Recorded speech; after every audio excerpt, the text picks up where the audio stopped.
All right, we're going to answer the question, if I'm in high school with limited funds, how do I go about patenting? Hi, I'm JD Houvener, patent attorney, owner, and founder here at Bold Patents Law Firm. And I've been helping inventors for over 10 years now and helped them achieve almost 500 patents as of today. I'm also the author of Bold Ideas, the Inventor's Guide to Patents. You get your copy of that by clicking below and downloading the free Inventor Kit.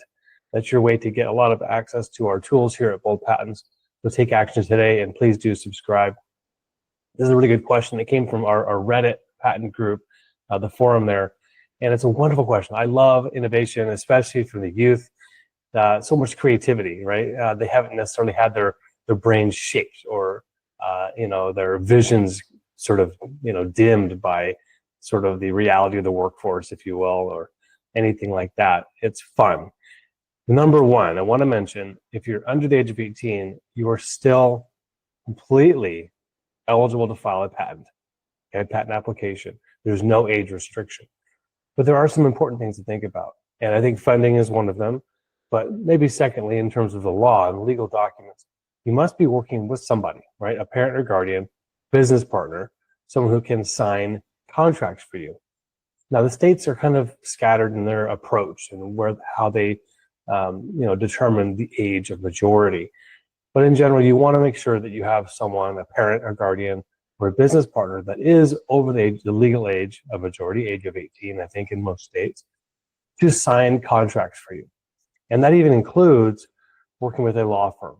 So having you as the inventor, underage, working with some other adult in a partnership. And I think that is really going to be the foundation of how to move forward. Now, in terms of funding, right, how to file an application, but not just that, but how to move a product or solution to market, you will need to raise money. And that is important, whether that is taking a loan out, seeking investment from third parties, or getting a grant, right? Different types of options. Also, there's traditional ways of getting credit through a credit card or by taking some sort of a line of credit on an asset. In fact, all of those things I just mentioned will require you working with an adult because they all involve contracts. When you're seeking funding, right, an investor will want to do business with someone who is able to be legally bound by a contract. Same thing with a bank, a credit card company, and certainly the government if they're going to be lending money through a grant. So it's really important, like I said, to partner up with family friend that is old enough, guardian, and form a partnership. Even if they're family, that is really critical to get a business attorney licensed in your state to make sure they can draft some agreement, some founder's agreement with you as the underage inventor, with the adult, to make sure there are terms, right? Written terms that both of you, or if there's more than one partner, all of you agree on what it is that you're putting into the business, whether it's funding or your time, your energy, your commitment.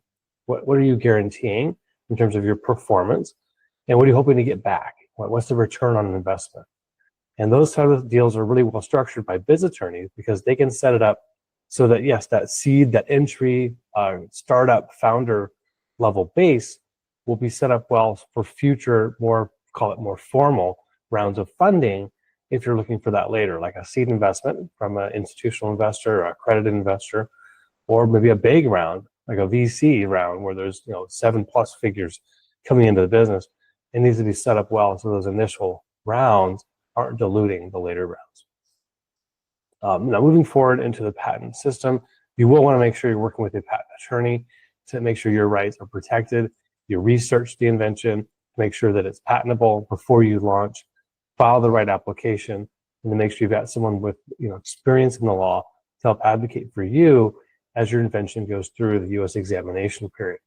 They'll work with both you and your adult signature party as you move forward. But you as the inventor, right? You'll be the named inventor. You'll have all those rights. And I think to move that forward in terms of business plan, the best approach will be to assign your rights as the inventor to a business entity. Again, relying on a business attorney to be your core general counsel, forming the company that will hold all of the IP assets, not just patents, but trademarks and perhaps copyrights as well. I hope this was educational for you, those young inventors out there. I appreciate your going for it and having that gusto. And I really love the fact that the patent office really cheers on inventors that are younger. There's no limit, no age limit, age requirement, I should say, to filing a patent. I'm JD Houvener with Bold Patents. Have a great day, everybody. Go big, go bold.